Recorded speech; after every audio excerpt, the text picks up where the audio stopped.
Depuis bientôt un mois, elle fait sensation dans l'Hexagone.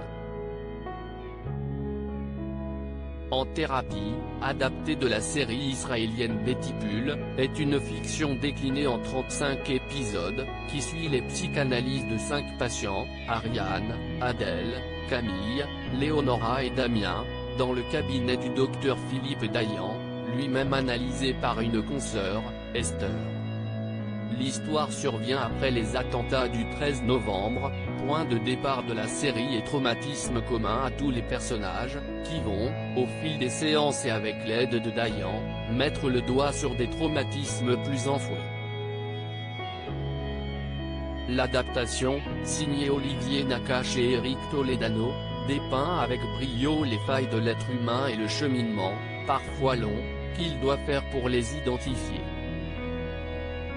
Au casting, des acteurs au jeu plein de nuances et particulièrement justes, qui apportent toute une flopée de dimensions à leurs personnages.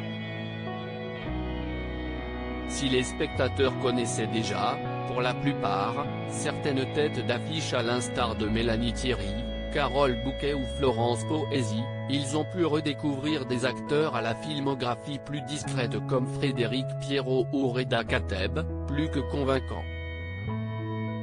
Cette série est aussi l'occasion de faire la connaissance de l'une des nouvelles révélations du cinéma français, Céleste Brunkel, tout juste 19 ans, qui crève véritablement l'écran dans le rôle de Camille, la jeune nageuse accidentée.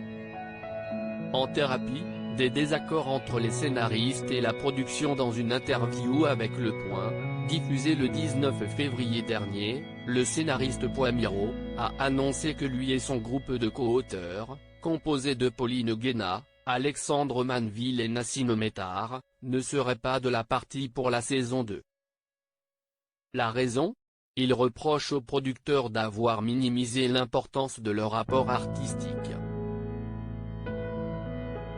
La production n'a pas accepté nos exigences, toujours les mêmes, faire partie du projet jusqu'au bout et être crédité comme tel pour ce travail.